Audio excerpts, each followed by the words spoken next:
Welcome to Sober Sunrise, a podcast bringing you AA speaker meetings with stories of experience, strength, and hope from around the world. We bring you several new speakers weekly, so be sure to subscribe. We hope to always remain an ad-free podcast, so if you'd like to help us remain self-supporting, please visit our website at sober-sunrise.com. Whether you join us in the morning or at night, there's nothing better than a sober sunrise. We hope that you enjoy today's speaker. Folks, thanks very much. I'm Tom Ivester, an alcoholic. Hey, Tom. You know it's bad news. A guy starts drinking before he even starts talking. I've been looking at that water the whole time I was sitting there. Thanks, Doug. Thanks for that history. I appreciate that. I appreciate... Oh, by the way, let me tell you, my home group is it's a synonym for the Working with Others group. I belong to the Primary Purpose group in Southern Pines, North Carolina. And I was rather gently nudged into Alcoholics Anonymous February the 2nd, 1957, and it took. It took. And I'm still here.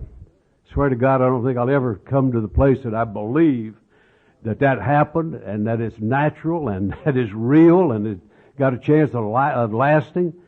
Ain't no way a guy that like me could stay sober that long. If I'd have known I was going to stay sober that long, I think I'd have quit.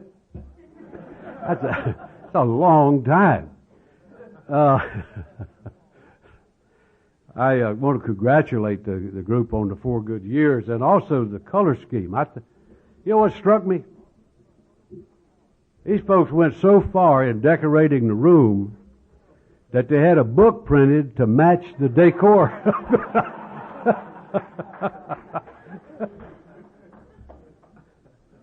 That's great. That's just great. I really do appreciate seeing groups celebrate anniversaries because not all groups do. And I just somehow think when we take it for granted that another year is just a routine sort of a thing, we run into some jeopardy about letting it get a little weakened down. And so I really like to make a big deal out of that.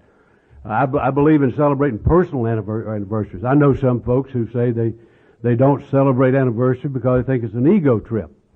And I always tell them that the only way it's an ego trip is if we think we did it. And if we don't think we did it, then it's a recognition of what's so true, that this truly is a we thing. And when we celebrate together, and we acknowledge together that this dude works.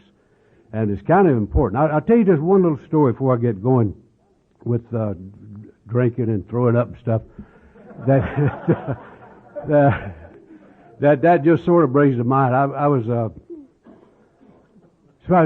speaking down in Lumberton, North Carolina one night. If you ever drive to Florida on 95, you go past Lumberton, and if you're a thinking person, you better keep going.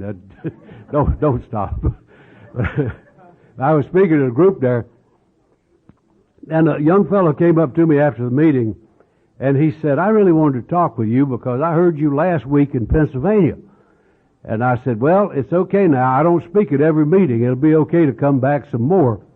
And he said, "No, it's not that." He said, "You mentioned when you spoke that it had then been 30 years and that you had been sober since your first meeting." And he said, "I can't begin to tell you how important that was to me." And here's what he shared. And it's one reason that I never share my experience. Promised I never would after he told me that. About being able to stay sober. He said, "I was actually beginning to think something was wrong with me because I was still sober from my first meeting. Because it looked like everybody that had any sense at all was in and out like a yo-yo. And here's wimpy little old me staying sober." And I thought, my God, how important that is. Because I'm not unique. Many of us are able to come in and for whatever reason are able to grab hold of this thing and hang on to a brand new way of life. And I think that's enormously important because it does give the hope. It does give the clear example that this thing can work. I personally think that slips are an aberration. That if I work real tight and close, I personally have never seen anybody go out and drink because they OD'd on steps. Never have. Never seen anybody because they wore out on service. What I've seen is people who UD, who underdose on those things, who get into trouble. And so I think there's a real close relationship between the intimate involvement in doing the actions laid out in the program and success. And so I'm just absolutely delighted to have that experience and delighted to be here with you. And I do congratulate the working with others group on the anniversary. I could spend this whole meeting just sort of eulogizing the program and greeting old friends. I've got a lot of good friends in this group here tonight, and it's great to see all my buddies. It's great to see a lot of people that I don't know. Maybe even better, we'll get to make some new friends. But that's not what we do. We're not here to eulogize. We're here to do a lot of bad drinking.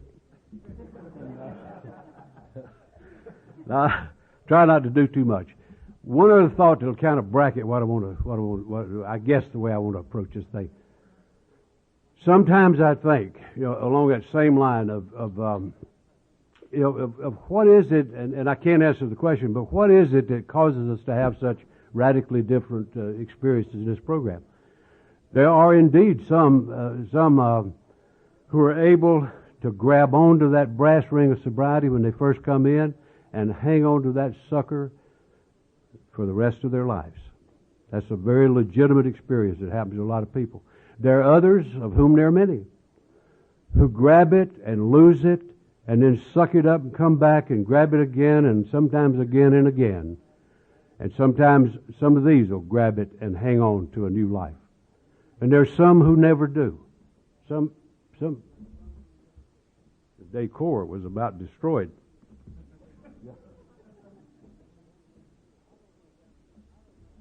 Some who never do, and I don't know what the difference is.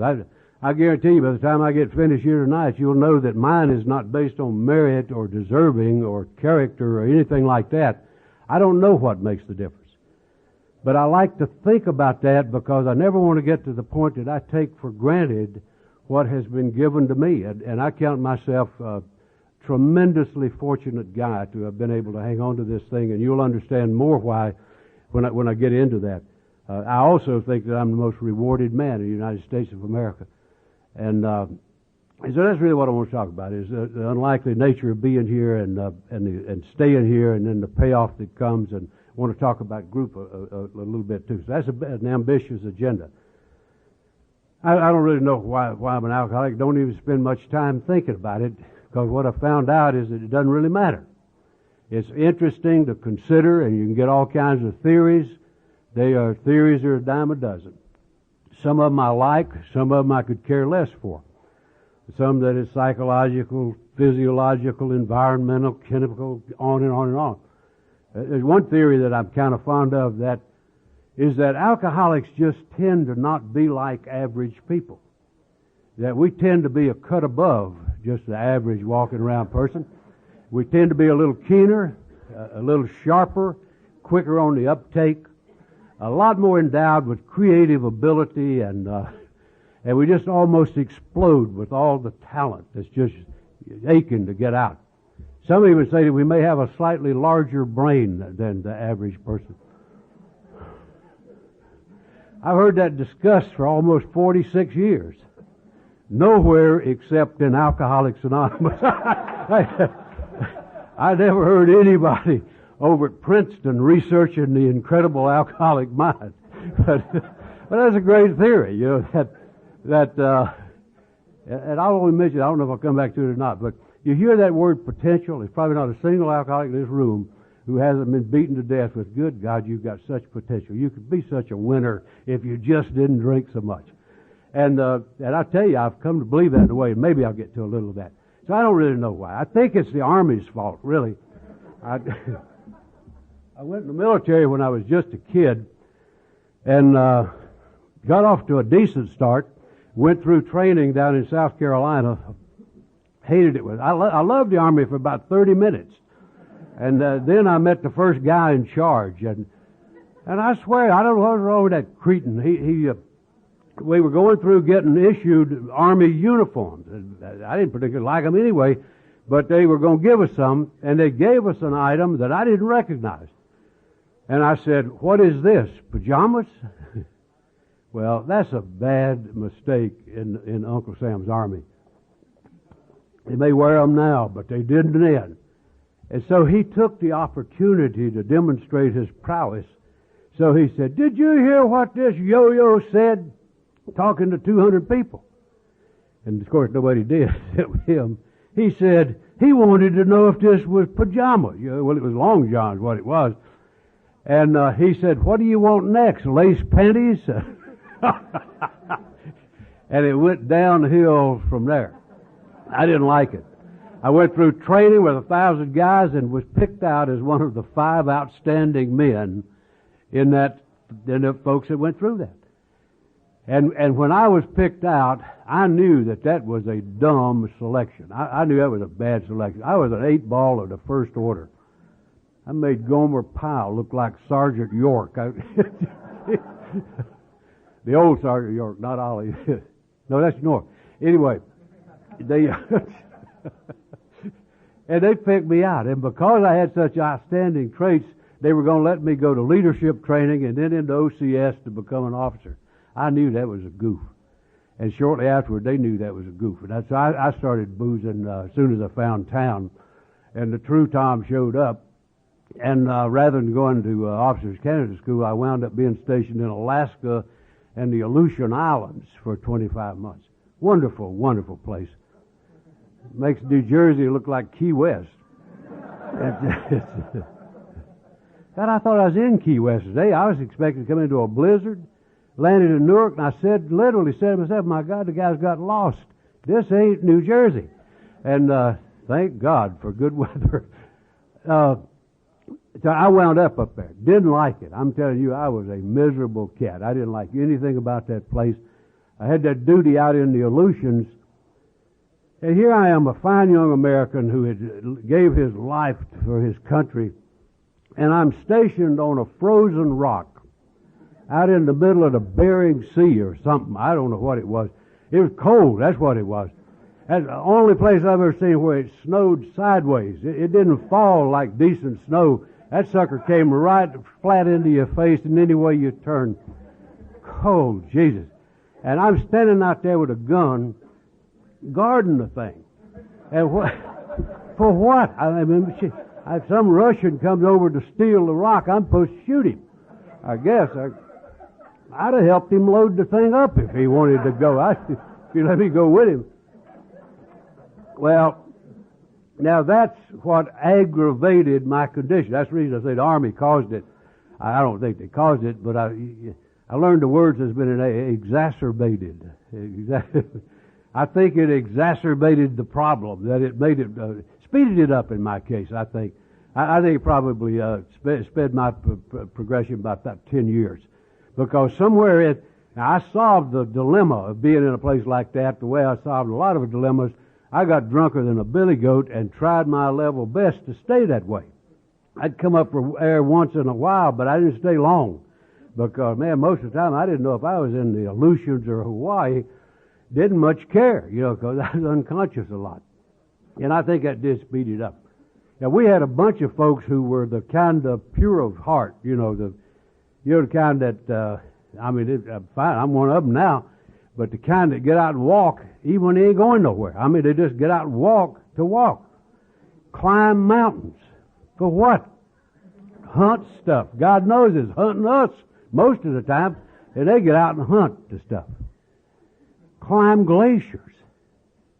Pure folks. We didn't have tofu back then, but they ate stuff, whatever it was.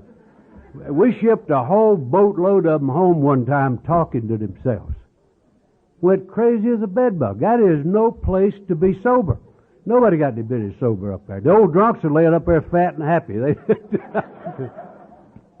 So I think it speeded it up. And that sort of was characteristic of my life. I just sort of took off. I just got into a pattern of screwing up everything I touched. I thought when I first got in A, I must have been born alcoholic because I acted like one. The first time I ever drank, to the untrained eye, it would appear that I drank too much, but I always thought I drank just about the right amount. All I could get. And I really don't think I was born alcoholic. I might have been tilted in that direction, but I think some things have to settle in for alcoholism to become a very real illness. So I think what I was a guy that was a sort of a miserable cat. I didn't fit well in the world. I was uncomfortable around people. I didn't relate well to folk. I was a very isolated guy. And I always resolved those conflicts by acting the opposite. And so when I drank, man, I was like a guy, no mystery why I drank. It freed me from the prison of my life and let me come out and have a good time. It let me play with anybody.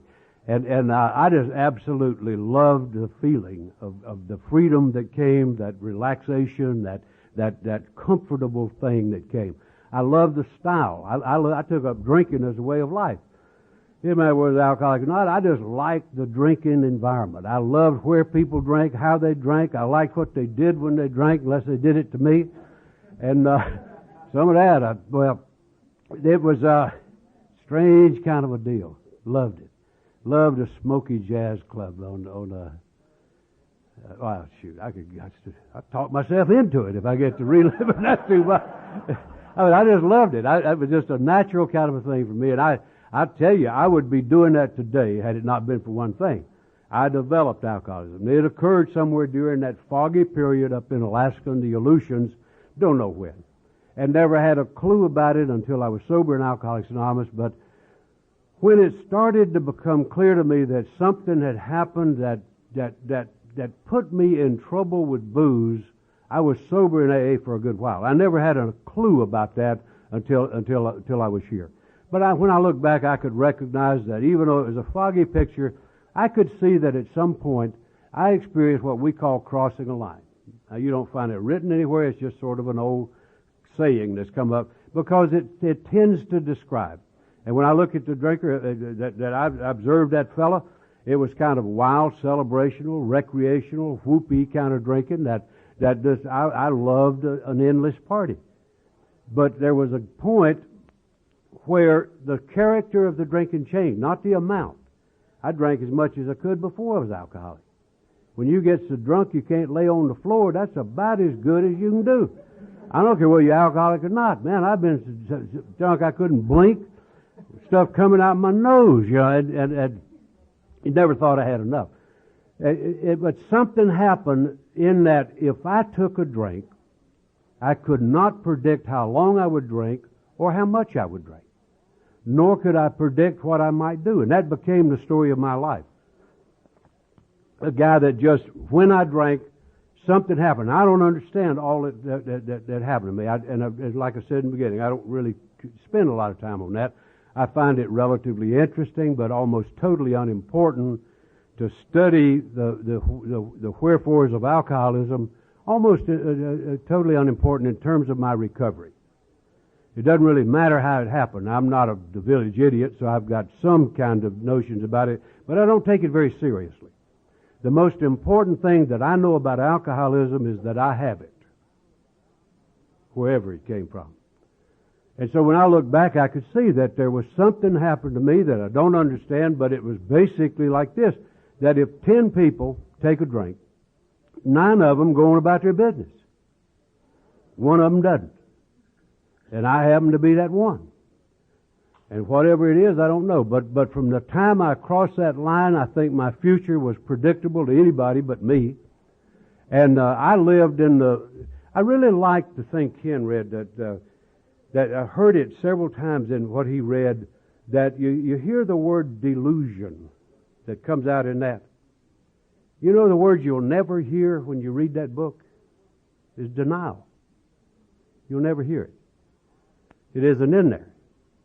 And obviously not because Bill didn't know the word. I think that guy knew every word in every language. But it certainly wasn't that. I don't think he used the word because I don't think it aptly describes the condition. Delusion is a different thing. Because what started to happen to me when I crossed that line, developed alcoholism, is that, I'll just sum it up in a hurry because I do want to talk about some other stuff. And what started to happen was that I would start winding up in ever-increasing jackpots of all sorts. Wake up in a psych ward because somebody thought I acted peculiar. in a hospital with stuff broken that I didn't even know was injured, in jail with sickening regularity. God, that got to be a norm. Every time somebody mentions Kansas, this is not Kansas, Doug. This is New Jersey to the hilt. Every time somebody mentions Kansas, I remember December the 28th of 1951. That was the day that I was picked up off the floor of the Junction City, Kansas jail and taken into the base to be ceremoniously discharged from the military with an undesirable discharge for alcoholism. A 21-year-old budding rocket scientist, and that was, well, I always think of that when I think of Kansas. But what my life became was just that endless series of waking up in strange places. I won't go into a whole bunch of them because, God, I mean, some of them are funny after about 10 years. Blackouts don't get funny for a long time. I don't know of anything more terrifying in the annals of alcoholism than blackouts. That thing of waking up, I don't need to tell you about it. Many of you understand blackouts, and the only time you understand them is when you've experienced it. To wake up with that panicky feeling of, for God's sakes, where am I? What have I done? You know, and that horrible feeling of uncertainty till you start to get the clue. You know, our book describes it pretty vividly in one place. In fact, I used to think it was a little bit of overkill, where they referred to the condition I'm talking about as pitiful, incomprehensible demoralization. And for a long time when I read that, I always kind of thought in the back of my mind, old Bill got a little carried away with describing a hangover. Until I started to clearly see what happened when I would crash somewhere. And no matter where it was, in a wrecked car, in the wrong straight, woke up one time married to a woman I didn't even know, for God's sake. That takes bad liquor to do that to you. But that's what it became, and that endless series of stuff. And every time I would wake up, even though I didn't think it out at that time, but when I look back, clearly, what would happen every time was pitiful, incomprehensible demoralization, because I'd take a look, and when I finally figured out where I was, you know, that panicky feeling, and then I got to a point, just to illustrate, was if I heard metal clanging, I relaxed. Because I knew I was in the right place. And nobody ever put me in jail by mistake. At least they wouldn't admit it. And nobody ever apologized for it. That's for doggone sure. And sometimes it was not all that pleasant. I'll just tell you one. I woke up one morning, one of many. I woke up one morning or came to, and I'd gotten to a point where I was greeted often enough with really a bunch of folk who didn't understand. And as soon as they'd see my eyes open, they'd pounce on me. You know, what are you doing here? You hate to say where, or who are you? Well, you may not remember. And if you do, you may not be sure what name you've used, you know. So they're rude people that just sort of greet you that way. So I would wake up and never show evidence, you know. I mean, I wouldn't open my eyes. And so I would just come alert, you know, sort of. And I lay there still listening for the sounds of the environment. One morning I woke up and there was a maddest woman I think I've ever heard in my life. God, she was mad. And she was just having an enormous hard time with some drunken SOB in her daughter's bed. Well, I just had that brilliant alcoholic mind told me that there was a chance she was talking about me. I just figured that. I knew I wasn't home. And now a drunk can lay still. I mean, I was still bad. I didn't blink. I didn't breathe. I'm just laying there. And I'm trying to figure out, number one, where I am. And number two, how do I get out of here? You know, I didn't want to go past her. And so when I saw my chance, I saw a little crack in the door. And so I just bolted out the door. Well, it wasn't as bad as it sounded. It was the house next door to mine. That ain't bad. Yeah, man, I usually missed it by whole state. I was kind of proud of that. You know, I almost got home. Well, it was that kind of stuff. And so every time that would happen, my response would be that pitiful incompetent. And it would be always something like this. You've done it again. Done it again.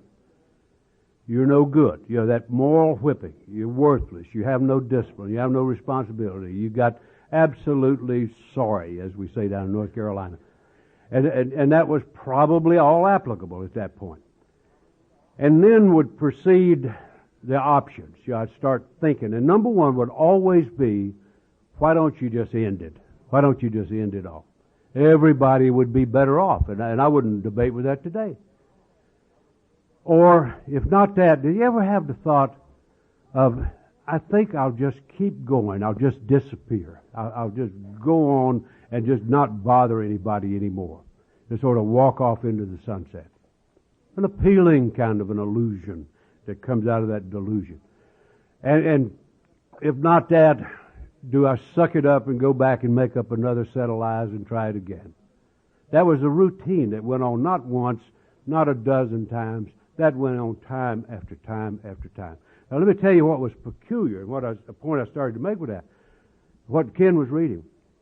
I never clearly saw that behavior. I never clearly saw that until I was sober a good while in Alcoholics Anonymous. That's a delusion. The book calls it an inability to differentiate the true from the false. And when I was in that kind of condition, the real world looked like it was behind a dark screen.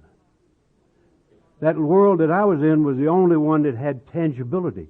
And so that delusional world of not being able to see my own behavior. And I never saw that until I was clear in Alcoholics Anonymous and cleared up. And so that thing just proceeded on. I did very well. I was mentioned about potential. I was always the kind of guy that if I was sober, I made a pretty good impression. I always did. It's some of what you were reading there about that even in our kindness or even in our best times, there's always something underneath. Yeah, I was the kind of guy that when I was sober, I looked like a world beater. I'd go in and I'd look for a job. People would hire me for a better job than I'm looking for. They put me in charge of something. All I want to do is pick up a box or something, and they'd put me in charge. And then I'd work my way down. I've never had a promotion in my life that I can recall. And so I had that kind of an ability, that innate potential or something to look good, but an unfailing ability to take a drink at exactly the wrong time. And so it just screwed up. And then incrementally I just kept working my way down. And in 8 short years, really, it's a short period of time. It didn't seem like it then, but it was a short period of time. I went from a fellow who bounced out of high school in North Carolina at 16, and then the fellow who went through the military, thrown out, and then wound up in the state of Michigan building automobiles. When I guess that's what I was doing. They accused me of it anyway, but I didn't know much about it. And then in a city of 500,000 folks, I wound up unemployed and darn near unemployable. I won't go into detail, but the last quasi-legal job I had was I ran a place called Eddie's Lounge. And that was a very euphemistic term for that. It was quasi-legal at best. We sold a lot of stuff in there, some of it on the counter. Well, anyway, it's a nice young boy like me. That would have not have been on my resume of places that I would go. And I was fired, of course. I was the drunkest guy in the place. Had to be. Jesus, I couldn't have stood that sober. And then hit the street in the last couple of years. I just basically lived essentially on the street. My most frequent address was either the county jail or they had a movie theater called the Rialto, and a good friend of mine just died, and he and I had a wonderful time. He got sober, and he was in the same environment I was. We drank together.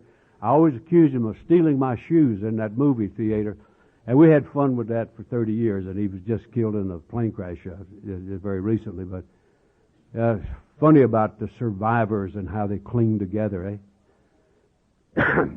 Well, and that was where I wound up, just living a kind of life that I honest to God, didn't even know existed when I grew up in Mayberry, man.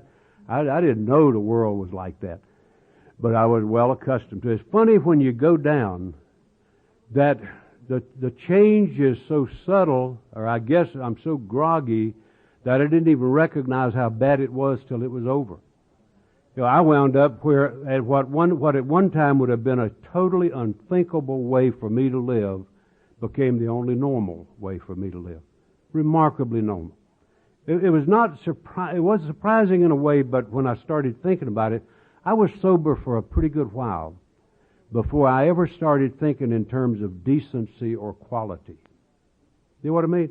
I was the kind of guy that would just instinctively reach out for the inferior because that was what my life had become, was just automatically thinking in those second-rate terms. And recovery doesn't lead to a second-rate existence. It leads to some real life with integrity and purpose. And so, but that's where I wound up. And it'd be nice if I could tell you that one fine day I had enough and called for help, found it, and never sinned again. But it just didn't work that way. Yeah, I was one of those guys who wound up doing, many of you are well aware in here, but I was one of those guys who wound up doing the kind of thing that I know every alcoholic in the world fears doing, thank God most don't.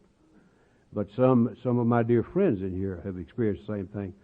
And I woke up to the horror that makes blackouts so terrifying. It's that unknown quality of, good God, what have I done? And so I'd had hundreds of times when I'd wake up and I'd be confronted with the terror, and it would always be useless terror. But one morning I woke up in jail there in Flint, nothing new about that, and was greeted with the fact that the night before I had run down and killed 2 people in the street of that city. And there's no way to imagine, it's impossible to imagine the impact of that. I couldn't even describe it adequately. It's just, I believe that the mind only accepts what it can handle. And my response was just basically to push it away and say, no, no, no. And then gradually accept the truth. The only time I'd ever been in jail, didn't try to get out.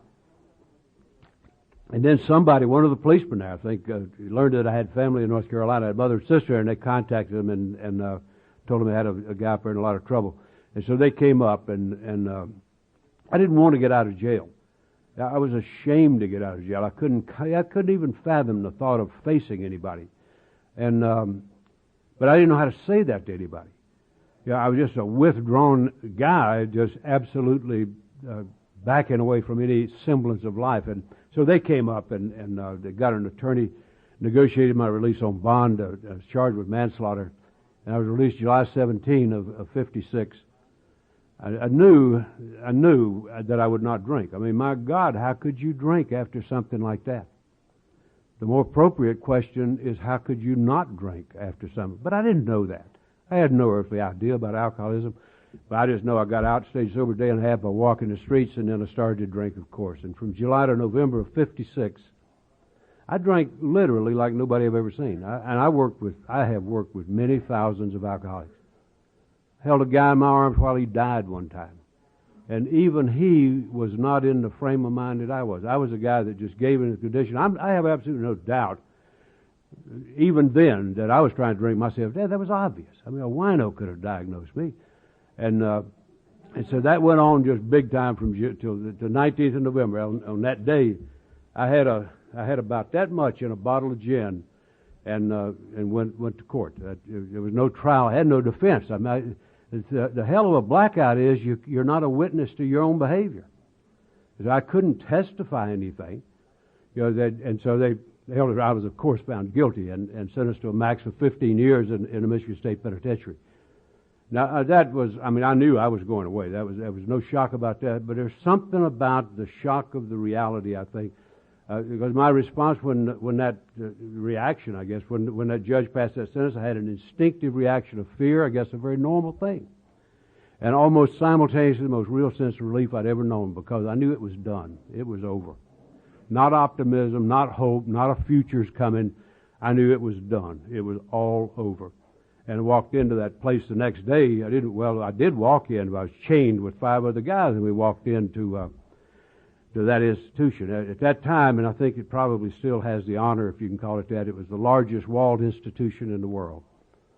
At 54 acres behind a 40-foot wall, and I knew when I walked in to that thing, it's just a chain of human misery that walks into places like that. And most folks come out of there worse than they went in. And so I knew when I went into that place that I would never come out of there alive. And I, honest to God, didn't care. I mean, I was past caring. I was past concern or fear. I was just into total isolation. And they put me in. I sat in a cell for the first month that I was there. Did anything I could do to keep from thinking. And it's amazing to me the little things that make a difference. I don't know what happened to everybody. I listen closely when people talk about what happens to them, but it's amazing the little things that come to be turning points. I'd had a lot of turning points in my life, always turned the wrong way. But when things started to turn the right way, and I look back, it was amazingly simple stuff. One of the things that happened, the guy, sometime during that first month I was there, called me out for an interview. And I'm sure a lot of people did, gave me MMPIs and all that kind of stuff.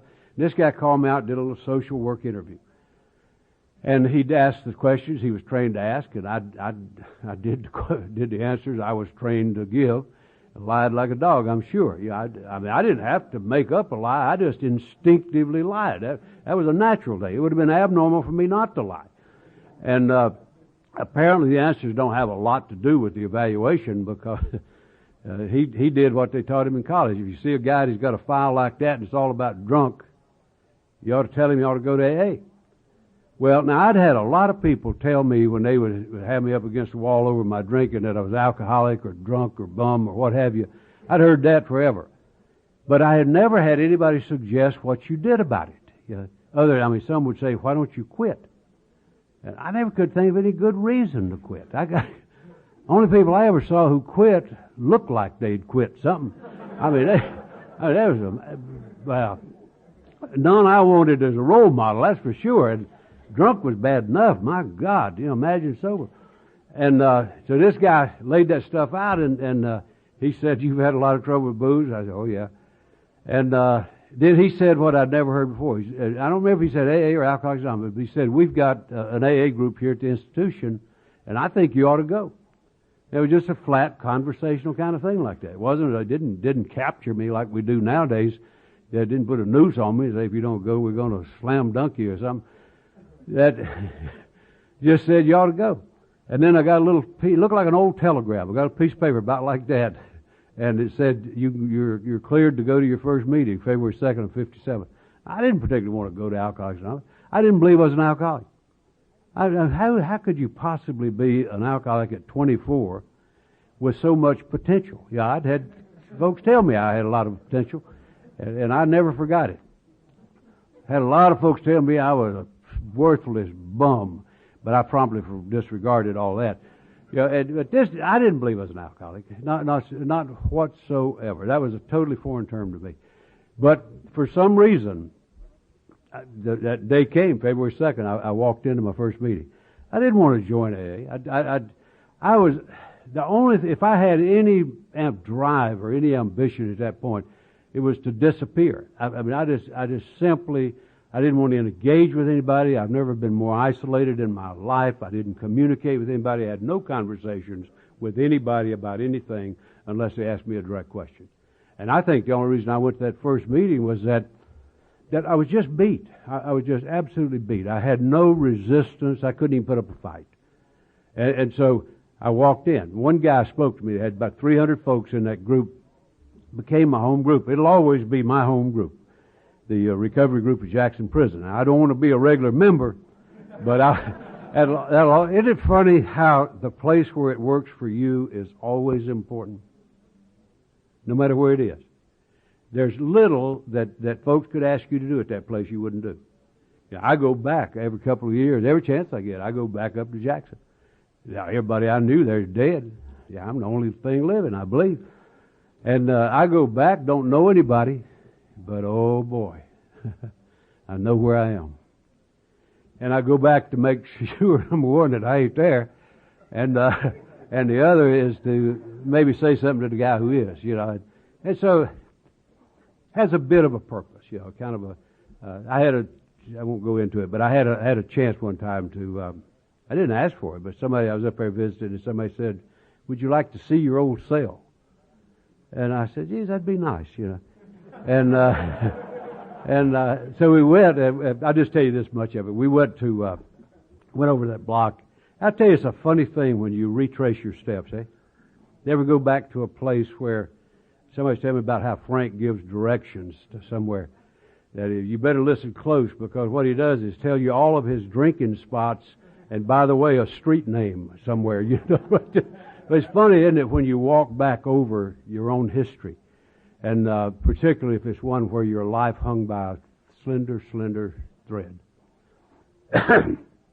So we walked out on the yard. Now I had private thoughts. I didn't get in conversation with anybody, just private thoughts. Naturally, they had special meaning to me. I remember walking across that yard when that was where I lived and knew that's where I would die. Walked across a yard where every second of every day was filled with tension and anxiety. About everything, about nothing. Where man's inhumanity to man was normal. Where sincerity was looked at as stupidity. Private thoughts, as we walked along that place. Went into that cell block. It's funny what you notice, when we walked in. It's an old penitentiary, and the brick stairs that go into the dorm, to the block, were worn, and I just sort of mentally calculated how much I contributed to that groove. That was my groove. It went up. My address, if you can call it that, was 3938.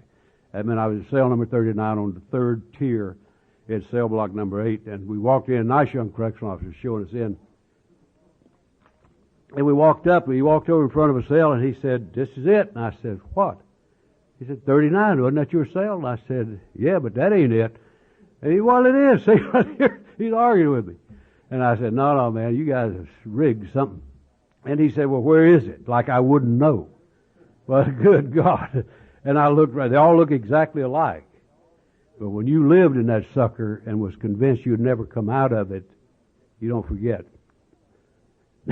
So I looked down and I said, "That's it." Went down, there was a young fellow, I'll tell you more than I meant to, but it's just intriguing to me that went down, and it was Saturday night in a penitentiary, in a maximum custody joint. It was either bedlam or tomb-like silence on Saturday night. Normally it's tomb-like silence with an occasional yell that has no connection to anything. And so we walk in. Now, 3 suits walking in there on Saturday night is bad news. I mean, narcs or FBI or somebody is in town. And walk up to 39, and so we're looking in. A young fellow named Collins was in there, and the officer said, "You want to go in?" And I said, "Is it all right?" To Collins, I said, "All right." He said, "Yeah, come on in." So I opened the door, I went in.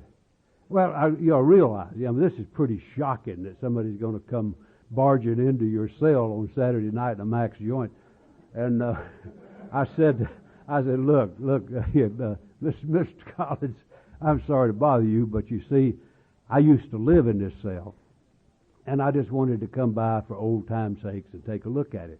Do you mind?" He said, "Hell no, I don't mind. You can have this sucker if you want." I said, "Oh no, buddy, it's your time. It's your time." And we chatted just a couple of minutes. But what a feeling, eh? What a feeling, to go back with a totally different life and look at that same place with new eyes. So it's a strange thing about how it works. And so I walked into that first meeting. Not a clue of becoming an AA member, not a clue of staying sober for the rest of my life, not a clue of anything. I was like a gallon Thorazine. I just kind of shuffled in, just with no real meaning or purpose. Just they said to be there, I'd have been there. If it had been the Russian infantry, I'd have probably done the same thing. And so I walked in, sat down. Little did I know that was to be a turning point. I certainly didn't recognize that day. I walked in to the recovery group, and they conducted the meeting. similar to this. Read different stuff, but read a lot of it. They prayed. I knew they were going to do that. Ain't no way you're going to work with drunks without praying, so I knew they'd pray some. And then they turned the speaker loose. And he was a guy named Shy Walker, marvelous man. And he got up and told his story. And I tell you, that was not that day, but that man getting involved in my life was one of the turning points of my life. Because he told his story, and I didn't identify with him. He was as different from me as anybody I've ever met in my life. Different man, a little short, beat up little old guy, about a third grade education, just one of life's simple, down to earth people. He was an ex-boxer, and I tried that for a while, and I was not good at it. People, man, they kept putting me in there with people big as me, and they were knocking my eyes out. And Shy was a boxer, and apparently he wasn't much better than I was, but he stayed longer. And that poor boy got beat up something fierce, marked up. You didn't need to ask him what his hobbies were. You could tell. But I listened to that guy tell his story, and now it didn't connect with me whatsoever. The amazing thing, I was back the next week. And the only thing that brought me back the next week was that magical enthusiasm that was part of that guy's life. He was one of the most alive, dynamic people. I absolutely treasure enthusiastic people because I think it's a healing force. I think it's a powerful force for when we talk about this program being a program of attraction, we're not talking about the stuff on the wall. The program of attraction is how I interact with my fellow alcoholics. That's the program of attraction. And I've seen very few people attracted with gloom and doom. And so I'm a great believer in the value of enthusiasm and demonstrating that there's actually life after recovery. And thank God for that guy, because now I could not have even thought that then. But I reacted to it. I responded to it. And I found myself back the next week. Couldn't have told anybody why. I didn't have to. Kept going back. I was in AA. I was as miserable as anybody I've ever seen, and as out of place as any place I've ever been in my life. Now I was a young guy back then. Still think I am, but I was a real young guy then. 24 by today's standards is not very young. By 1956 and 57 standards, that's young. And I was the youngest member in that entire group. I was the youngest guy in that penitentiary, so I was obviously the youngest one in that group. They didn't keep me in there because I was Charlie Manson. I mean, I was just so wild and crazy when I drank that they knew that it'd be high risk to put me in any day. I stayed in Max the whole time I was in there. And so I was tremendously out of place. I didn't feel like I belonged. I said I was an alcoholic because I hated to be the only one out of 300 that was something else. And they all said they were. I said, yeah, me too. You know, but it didn't mean a thing. It was just a word. And I kept going back. There were some subtle but important things happen. I won't take the time to dwell on this much, but one reason that I'm a strong group man. And when I say group man, I'm talking about a purposeful, well-structured group that has a design for living that's well laid out. I believe in that because that is where I was the kind of guy who never trusted a human being. When you operate on the streets, trust doesn't even get into the dialogue, never mind into the character. It just doesn't get in. And so I had never met a human being that I believed offered something that didn't have a hook on it. Never did. I didn't believe anybody did anything for nothing. And the first place that I ever learned to trust another person was in that maximum custody penitentiary AA group. Amazing thing. 300 guys that were, by their own definition, almost unbelievable in terms of some of the things they had done. And I watched those same people perform acts of integrity and honesty and consideration that were almost unbelievable. So individually, I started to see some of the power of the program, and then collectively, that group did a magnificent job of helping new people understand that Alcoholics Anonymous, recovery in Alcoholics Anonymous, is not some mystical thing that happens to a fortunate few. That's not what this is. This is not some bolt out of the blue. You know, the guys in that joint, and they were not Bill Wilson and Dr. Bob. They were guys who had found something. And they helped me to understand. They taught me that Alcoholics Anonymous is a design for living. It's not some heavenly magic show. It's a design for living. And if I will take the actions as laid out in those 200 words of the 12 steps, something will happen to me that'll make me a dramatically different person. And boy, is that ever true. And I will always be grateful for that. For a good, strong, solid group that stuck to the purpose, like you were talking about, that deals with the solution. And so that was the place that somehow that kept tantalizing me back. Now, I've always been a reader. I read everything we had. We didn't have too much back then. Bill wrote half of it. But we had a few things, about 12 items altogether. And I read the stuff, and I'll tell you where a major turning point came for me. I don't like to over glamorize anything about recovery. If somebody asks me what's the most important step, I say, all 12. It's a way of life. It's not individual hopscotch. It's a way of life.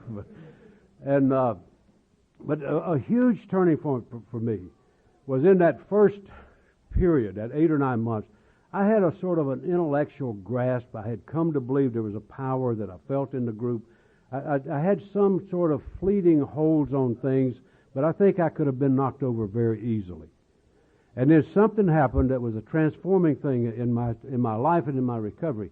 Went to a meeting one day. The speaker spent the entire meeting on the 4th steps, all he talked about. Read part of it, illustrated part of it. Went back to myself when it was over, and I said, okay, I'm going to do that. Now, I had read the stuff.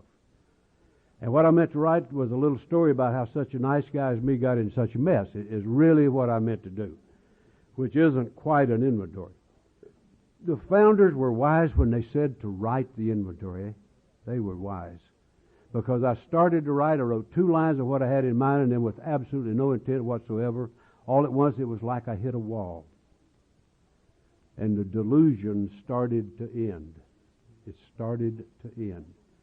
All at once. Nothing dramatic. It was dramatic in hindsight.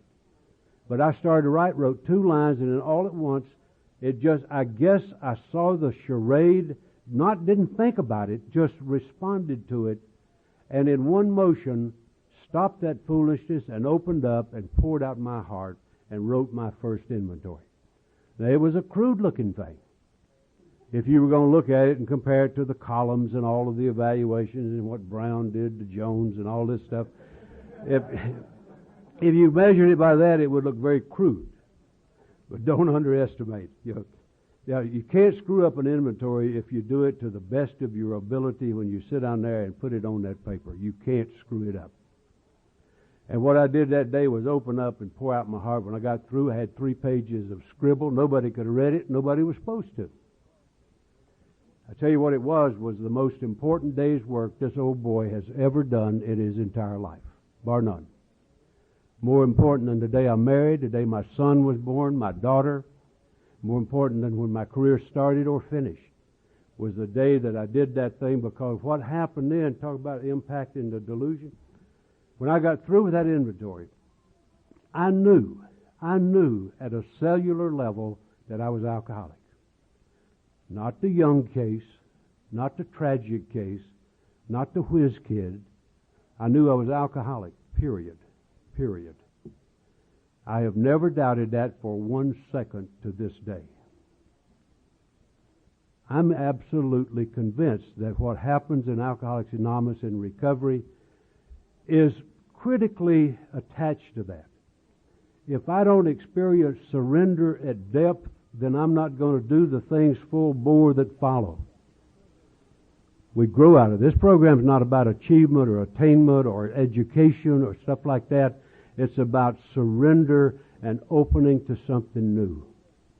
And that's what happened. Our book says it a lot better than I could, where it says something like this. I can't quote nothing and know no page numbers.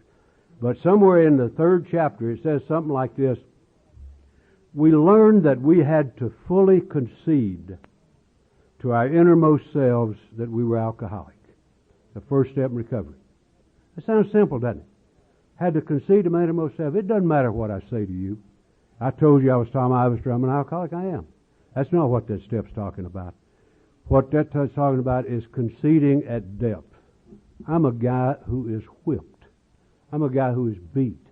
I'm a guy who has alcoholism. I'm not a bad drunk. I'm not a street grifter.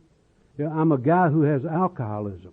There's something constitutionally different about me than other drinkers that are not alcoholic.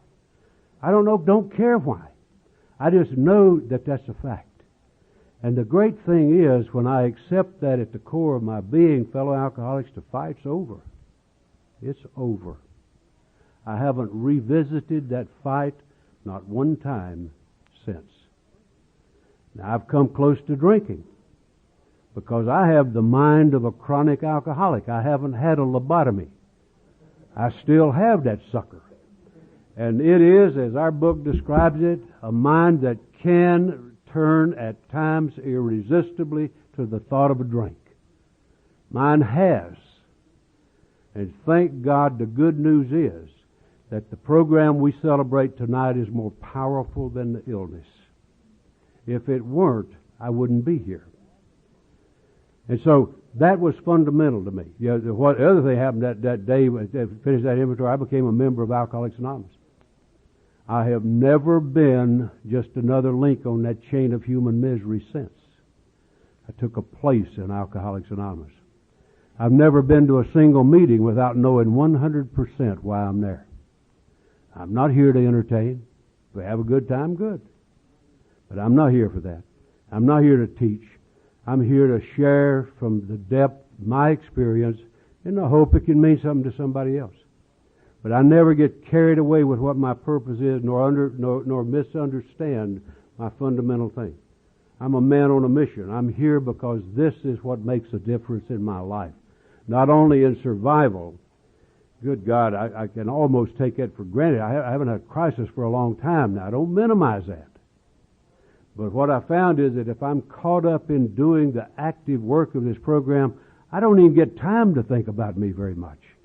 I'm too busy enjoying the stuff that happens. So that was a fundamental turning point for me. And from then on, it was just a matter you could talk for a week about the rest of the thing. I really like the way it's summed up in that. You hear it every once in a while now, and I think it says it so well in that preface to the 12 and 12, where, and it's, like I said a while ago, that our steps, the steps of the program. The way it says in there, simple sounding stuff, our steps are a set of principles, spiritual in their nature. Tell them what steps are. They're spiritual principles. And then listen to what it says, which if practiced as a way of life, not studied or worked or done or seminared or retreated, all of those things can be helpful. But listen to what it says. Which, if practiced as a way of life, can do two things. One, it will expel the obsession to drink.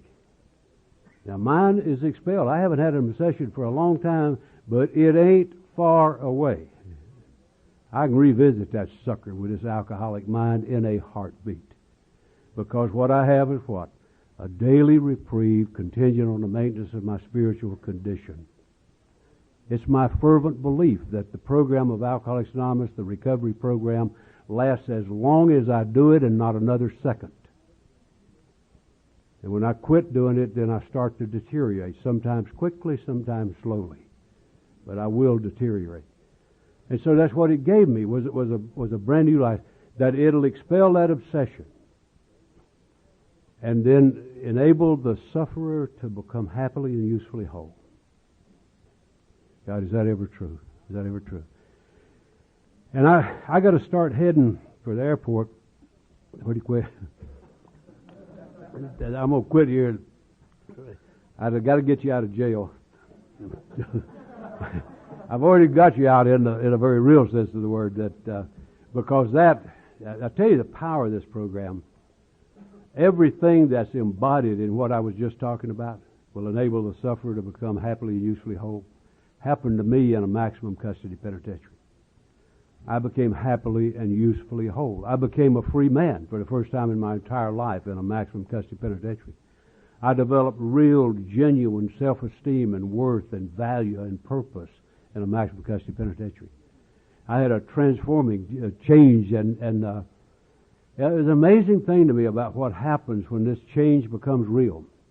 I was recommended for special parole 2 years after I was in there. Didn't make it, but I was recommended. And I didn't realize what an honor that was. That happens once out of 10,000 cases. And all I'm doing is practicing these principles as a way of life. That's an outstanding. Or is it? Amazing stuff happened.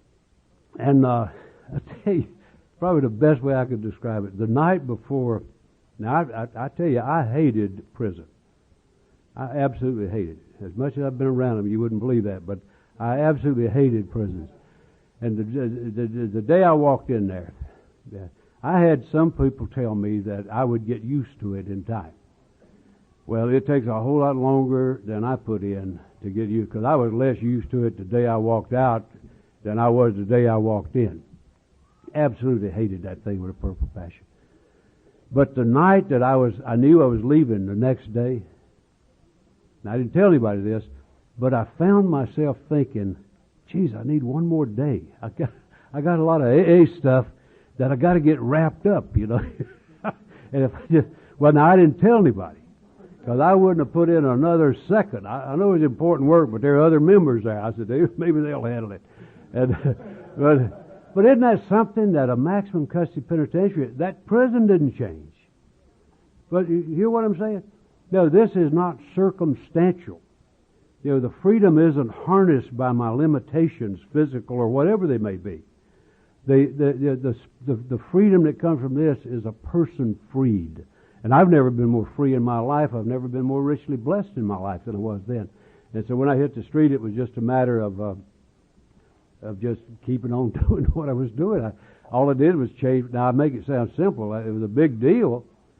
But in a very real sense, it wasn't. I was a strong member of Alcoholics Anonymous. Went into my little old town, and if we were doing a workshop on groups, I'd tell you a whole lot about that. But when I went into that group in the little town I was in, AA was just hanging on by an eyelash. And first meeting I went to was the worst meeting I ever been to in my life. If we'd have had a meeting that bad in the penitentiary, somebody would have got hurt. There's no way you're going to put up with that. But it was pitiful. But I dug in and started to be a part of that thing, and the thrill of seeing a group grow. When I moved away from that town 2 years later, there were 60 members in that. And I didn't do that by myself, but I helped. I guarantee you that. I 12-stepped enough drunks to populate the army, and had a wonderful time. Had my license restored 2 months after I was out of the penitentiary. Unbelievable thing to happen. Got immediately active in penitentiary work. The second week I was out, somebody asked me to go back over to the prison and carry the message, and I just got out, not the same one. And so I went and set up what's going on now for almost 43 years in that. Amazing thing. 2 years, I got to tell you this because folks will get on me if I don't. 2 years after I was out, I was sitting home one day minding my own business. I was working in a mill on the third shift, 10 at night, 6 in the morning, and was AAing like a young wild man. Man, I was AAing up a storm. And I got a phone call from the state capitol. A guy identified himself. I recognized his name. He had visited the AA group I sponsored one time, and so I acknowledged who he was, and he said, "Mr. Ivester, we are expanding the rehabilitation program in our prison system, and we were wondering if you would consider accepting a position." And at first, now there'd never been an ex-con in history hired in anything like this, and I mean it wasn't even a fantasy for folk. It was just something that didn't exist. And so maybe he said, I said, "Do you know who you're talking to?" And he said, "Oh yeah, we know. We probably know you better than you know yourself." And I said to him from up here, truly, I never even considered it, but I said, "I'd rather do that than anything I could imagine." And down deep, you know what I said. Ain't no way. I mean, that ain't going to happen, but it did. And I went to work and then put in a 39-year career in correction. I retired 2 years ago.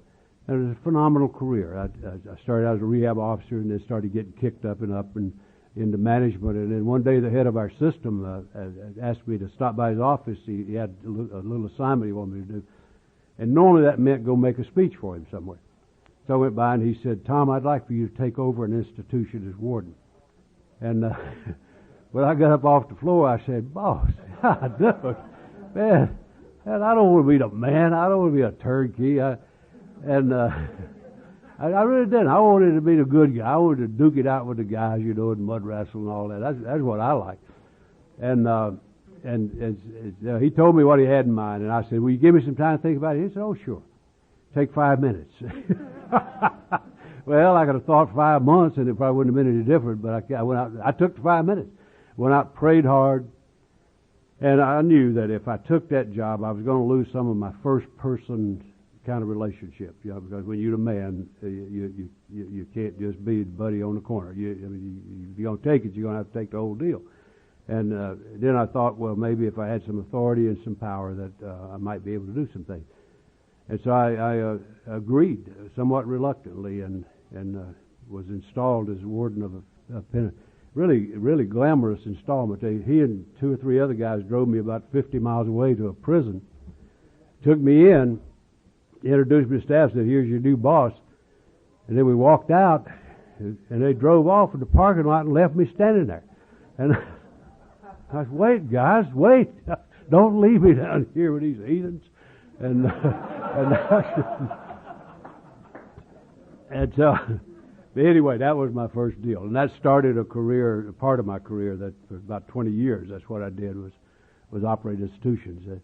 My pattern was that I was the guy who developed new programs. I'm an out of the box type of guy. I'm somebody who status quo would make me brain dead in a week. If I develop a program, the next day I'm working on the next step. I think that way, and so I was a guy that had many opportunities during that phase of my career to do stuff, and it was a wonderful career. I finished it up by setting up a first-class drug and alcohol program, and I've worked 10 years past my retirement because it was such an exciting opportunity to do something really worthwhile. And so I retired, and if you ever want to know how to retire, I'm your guy to talk with. I retired, I think it was the 1st of December of some year, 2 years ago, and I had already been elected to be the AA Correctional Facilities Chair for the state the minute I retired. So I went right. The only thing I did is go outside the fence and start working full time for nothing, and I tell you, I wouldn't take $1 million for that. I wouldn't take anything for it. I just tell you this. Just think about this. That I see a lot of people, none whom I envy, who look at service needs and walk away. My belief is this. When I walked out of that system, I doubt that there was anybody in this country who had more keen awareness of the problems of alcoholics in prisons. Nor was there anybody that had better access to that system. And I honestly believe, had I been able to look at a need like that I was capable of dealing with and walked away, there would have been a huge price tag on that. And so that's kind of the way I approach it. And we've had a marvelous 2 years. I just finished up this week. My term ran out. And the new chair is in place, and for the next couple of years I'll probably ride shotgun for him, because we got some really good stuff going in the state, and no way I'm going to just drop it on him and boogie. I'm going to stay right in there. Well, God, I'm never going to leave anyway. It's just a matter of what I'm going to be doing, and so that's a big part of it. That's my primary mission. But I'm a mainstream member of Alcoholics Anonymous. I'm concerned about everything in our fellowship that impacts the drunk. I'm on an ad hoc committee right now restructuring our service committees in the state of North Carolina, all of our committees, because we just didn't feel like they had enough connection to the primary purpose at the group level. So I have the opportunity to participate in that, and we'll wrap it up next month and have it enacted by May, I believe, to totally revamp the way we do that. So I'm a mainstream member. Now, I'm a guy who has been enormously blessed with this thing. I'm retired, but you'd never know it. My wife says she's going to have to get me to go to work, so I'll slow down. And so she's given up. I lead a relative, well, it's a very, very busy life, but it's a very simple life, too. I live in a little old town. A lot of you guys know where I live. It's just a little still Mayberry. It's a little rinky-dink place. But it's a great place. And I'm a good citizen of that place. The local paper just, they kept wanting, they feature a citizen once a month. And they counted me about that for a year. I thought, who the devil wants to know this junk? You know, I mean, we understand, but why the average guy on the street? And then finally I gave in, and they took up about half the paper with a long article about that. And toward the end of the article, the guy was talking about my educational stuff, and he saw a lot of checkered spaces in there. And he said, "It's interesting, the pattern you had in your educational track, in your military track." He said, "I know you're interested in alcoholism. Did you ever have a problem with that yourself?" I said, "Oh, yeah. That explains my career pattern." And he said, "Well, I'd love to tell that story." I said, "That'd be another article. That's a different deal." But it's a marvelous kind of, that's why I say I'm the most rewarded guy in the United States of America, and I really believe that. I want to leave you with this thought, that I'm an enormously active member of Alcoholics Anonymous. I'm the busiest guy I know.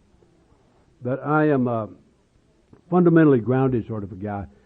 And when you're as busy in the program as this, and I know some of you are, the reason I want to just mention this, I know some of you are.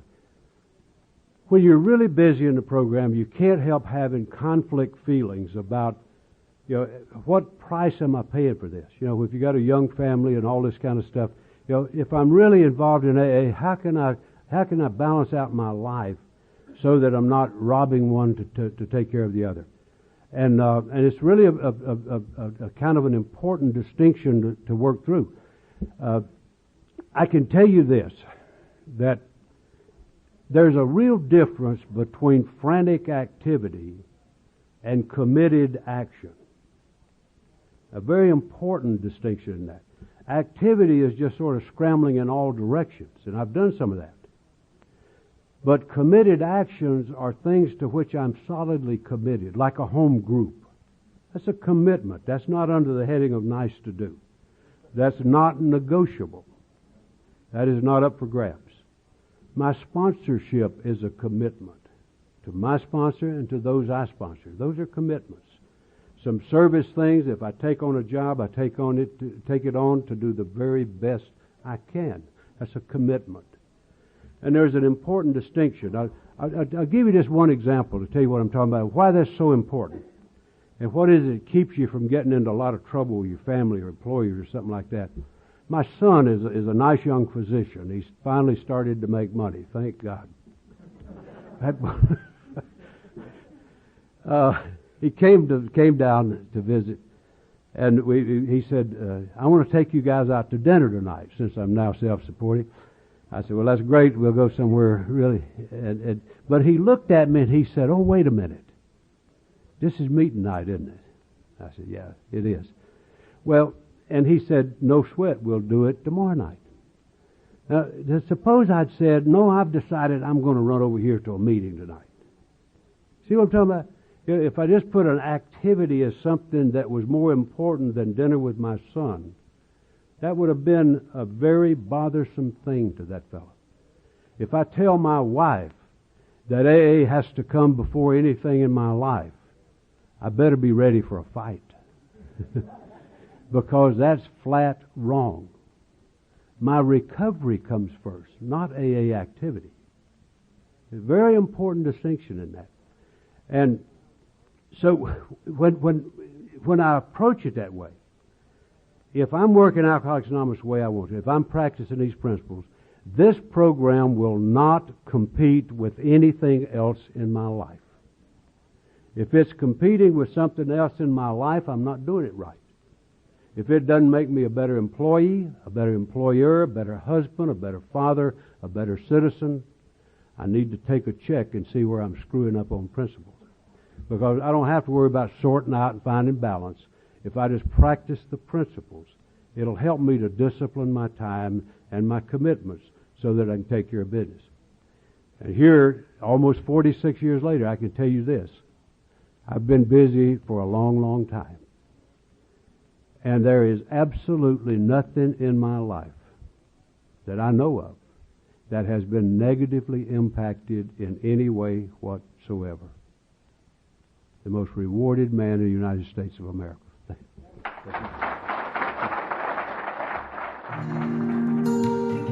Thank you for listening to Sober Sunrise. If you enjoyed today's episode, please give it a thumbs up as it will help share the message. Until next time, have a great day.